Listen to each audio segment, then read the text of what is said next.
لا يأتيه الباطل من بين يديه ولا من خلفه تنزيل من الرحمن.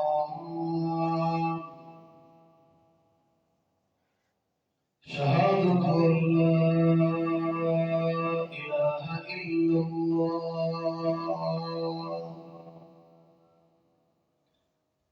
وأنه لا معبود ولا مسجود ولا مقصود ولا مطلوب إلا الله، لا رافع ولا ناصر إلا الله، لا واجد ولا ماجد إلا الله،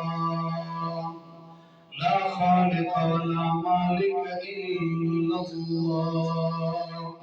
لا رازق ولا مدبر ولا متصرف إلا الله وحده بوحدة موحدا بوحدة موحدا وحيدا وأحدا بلا مدد وجدد ونصر ونصب في الكمال، لا شريك له ولا نزير وزير مشير له، لا ولد جلد بلد له، لا